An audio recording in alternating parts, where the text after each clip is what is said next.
회기 트레이딩을 하면 됩니까? 안 돼요. 네, 죽을 수 있죠. 네. 뉴스에 많이 나옵니다. 시장이 막 상승을 하고 있는데 난 이제는 떨어질 것 같아. 너무 고밸류야. 그래서 인버스 들어가신 분들이 좀 많이 울고 계세요. 트레이딩 뭐라 그랬습니까? 확률. 그쵸, 확률. 트레이딩을 수익이라고 생각하시면 문제가 생겨버려요.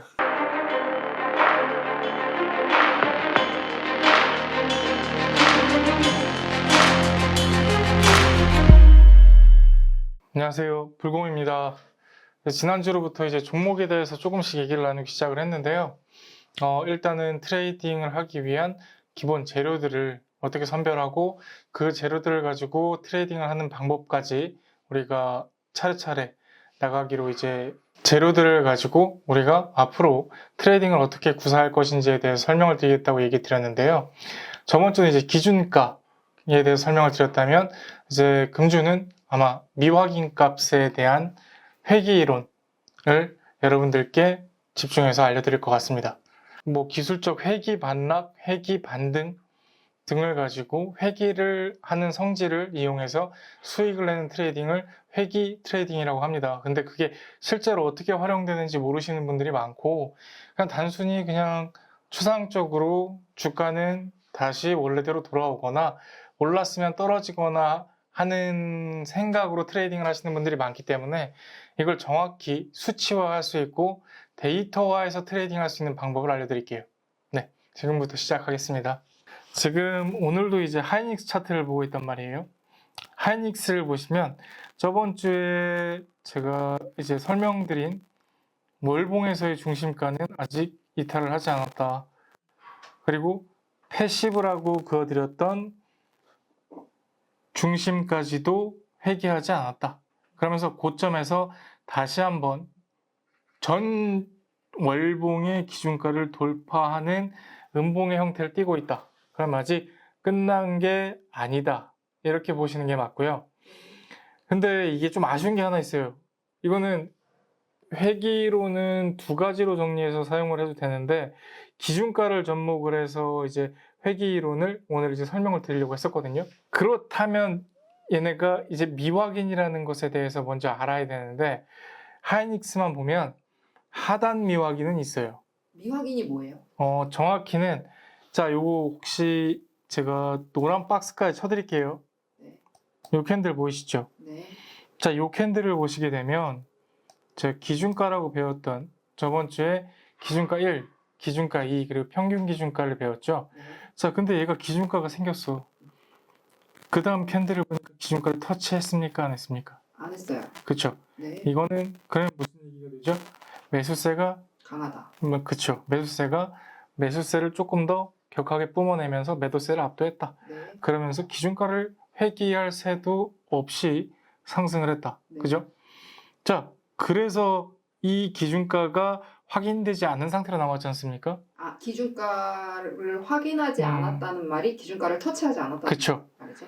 다시 리테스트, 지지 리테스트를 해보거나 혹은 매도세가 들어와서 전투를 벌인 흔적이 없다는 거죠. 그만큼 매수세가 원사이드 했다.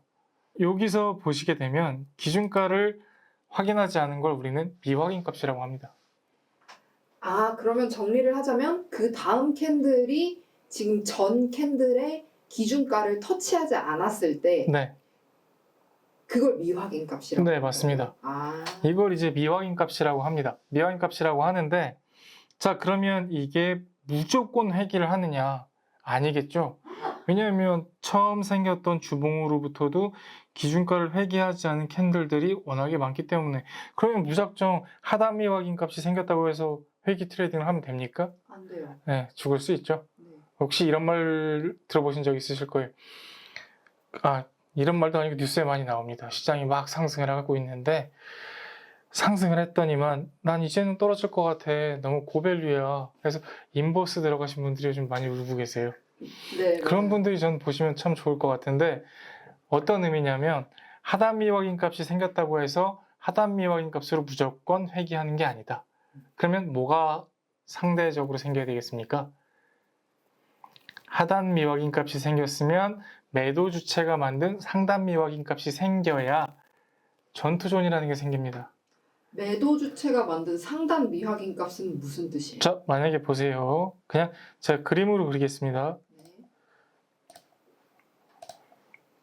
자, 여기에 이렇게 자, 음봉 캔들이 생겼어. 자, 근데 그 위에 상위 전월 봉에 대한 기준가를 확인하지 않는 하락 음봉이 생겼어. 자, 그러면 상단 미확인 값과 하단 미확인 값 간에 뭐가 생깁니까? 갭 간격 자, 우리나라 북한과 우리나라 사이에 뭐 있습니까? 383. 그렇죠. 전투를 하다가 휴전을 했죠. 네. 여기에서 이제 그만 싸우자 합의를 한, 혹은 더 강한 전투력을 가진 국가가 뭐 영토를 조금 더 가졌겠죠. 네. 뭐 제가 재보진 않아서 모르겠지만, 그럼 여기도 마찬가지입니다.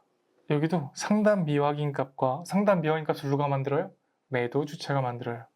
자, 하단 미확인 값을 누가 만들었어요? 매수 주체가 만들었죠. 그러면 얘네 두 개의 미확인 값 사이에서 중심이라는 게 생길 거 아닙니까? 여기가 전투 포인트입니다. 자, 근데 그 캔들이 이 중심 이하에 있으면 누가 센 거예요? 매도. 그쵸. 매도 주체가 매수 주체를 압도하고 있다. 힘으로. 자, 그러면 당연히 여기서 매수 들어가면 됩니까? 안 됩니까? 안 돼요. 그쵸. 네. 그러면 여기는 이제 내가 매도를 할 수 있는 트레이더 전문 인력이다. 혹은 선물을 한다라고 했을 때는 매도로 들어가야겠죠. 숏으로. 왜냐하면 하단 미확인 값을 확인하러 가겠다는 의지니까. 이게 회귀 트레이딩의 기본 원리다. 이해되셨습니까? 여기서 짧게 질문 받고 갈게요. 네. 그러면 이런 형태의 음봉이 나올 때까지 기다려야 되는 거네요? 그러니까 뭐 자기 감으로 그 다음 월 시가를 보면 매도로 시작인지 매수로 시작인지를 알 수 있죠. 이게 시가를 보게 됐을 때 전월 기준가 이하에서 시작을 하게 되면 이번 월봉의 기준가가 전월봉 기준가 대비 아래에 있다는 얘기거든요. 이 말로만 들었을 때는 이해가 잘 되지 않습니다. 아, 그래요? 자, 그러면 이렇게 말씀을 드릴게요. 자, 전월봉이 이렇게 완성이 됐습니다. 그 완성된 사이에 이렇게 캔들이 생겨버렸어. 자, 그러면 상단 미확인 값을 확인했습니까? 못했습니까? 아, 확인을 했다는 게 터치? 네, 터치를 못했잖아요. 아, 네네네. 그럼 여기서부터 이제 티가 나겠죠. 그리고 얘가 현재 위치에 있는 가격이 어딘지를 보면 매도 주체가 이기고 있다, 매수 주체가 이기고 있다가 바로 눈에 보입니다. 그럼 가격을 가지고 현재도 보고 미래도 예측할 수 있고 눈으로 보면서 트레이딩 할 수 있는 게 가격 추정론이고, 이 미확인 값 또한 그 가격을 이용하는 거예요. 그러니까 위로부터 기준가를 만들었다는 의미, 기준가가 생겼다는 의미는 뭡니까? 매도 주체가 그만큼 매수 주체가 들어오기도 전에 밀어버렸다. 매도 주체가 힘이 압도됐다. 여기서 이제는 더 이상 오르지 말라고 하는구나. 자, 근데 반대로 매수 주체가 여기서 기준가를 확인하지 않으면서 올렸어요. 여기서는 매도 주체가 덤빌 감이 안 됐어. 근데 이젠 싸움이 되네. 자, 그러면 하단 미확인 값이 있고 상단 미확인 값이 있으니까 상단 미확인 값과 하단 미확인 값 중심이 생긴단 말이에요. 그러면 중심 이하에 있으면 뭐가 됩니까? 하단 미확인 값 먼저 회귀할 수 있다는 확률이 생기는 거죠. 네, 트레이딩은 뭐에 베팅하는 겁니까? 확률. 그렇죠. 수익이 아니고 확률입니다. 1%라도 내가 더 손절을 안 할 수 있는 영역에서 트레이딩을 하는 게 트레이딩이고 투자다. 아, 그러면은 이 다음 월봉 말고 지금 월봉으로는 네. 이게 지금 매수 주체가 더 우위인 거라고 판단을 하고 지금은 들어가도 되는 건가요? 지금은 그렇죠. 지금은 제가 중심선을 큰 뭐 95만 원 정도, 94만 8천 원 정도를 손절값으로 잡고 이제 매입 순서를 알려드린 적이 있어요.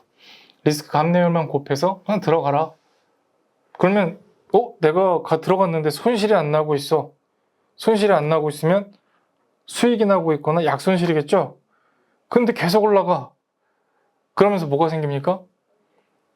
얘네 내재 가치가 아직 인정되지 않았대. 그래서 가격이 더 올라갈 수 있대. 기관이랑 외인이 다 들어와. 계속 들어와. 그러면서 AI랑 뭐 이렇게 막 반도체 이슈가 나오는데 엔비디아보다 더 좋은 기술력을 확보하게 됐대. 이건 뭐예요?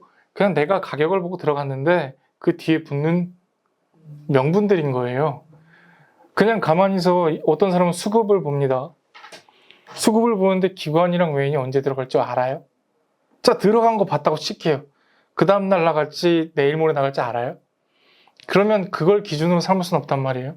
첫 번째, 수급 요건을 가지고 기준으로 삼을 수는 없다. 그럼 두 번째, 그럼 내재 가치를 추론할 수 있느냐? 없다고 했습니다. 펀더멘탈 추론할 수 있느냐? 없다고 했어요. 이게 정말 좋은 기술력이고 나중에 세계를 장악하고 그 시장 점유율이 엄청나게 클 줄 알았는데 알고 보니까 막상 보니 그렇지 않더라. 성장이 멈추더라. 원래 계획만 그럴싸한 사람들 되게 많거든요. 회사도 그런 경우가 많아요. 그러니까 펀더멘털, 얘가 당장에는 막 급부상할 것 같고 이렇다고 해서 그게 꼭 밸류에이션으로 전환되는 건 아니더라. 그러면 지금 월봉이 끝나지 않은 이 상황에서도 기준가 위, 그러니까 지난 월봉의 기준가 위에 있다는 이유만으로도 들어가도 상관없는 건가요? 그렇죠. 왜냐하면 내가 최소한 감내할 수 있는 리스크를 대입을 했을 때 내가 감내할 수 있는 손실 범위를 정할 수 있잖아요. 그것만 가지고 트레이딩을 하는 거죠. 트레이딩은 뭐라 그랬습니까? 확률. 그렇죠. 확률. 트레이딩을 수익이라고 생각하시면 문제가 생겨버려요. 트레이딩을 수익이라고 생각하고 접근하시는 분들은 자기가 감내할 수 있는 손실 범위를 항상 초과하기 마련입니다. 그러면 어떻게 돼요? 내가 계속 같은 자금으로 투자를 할 수 없고 그러다 보면 씨가 마르고 또 어디서 구해오고 하는 현상이 생긴단 말이에요.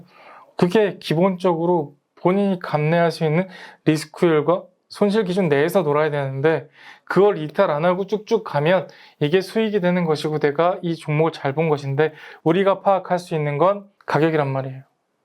그게 제일 나한테 중요한 보조 지표이자 미래이자 현실적 지표가 된다.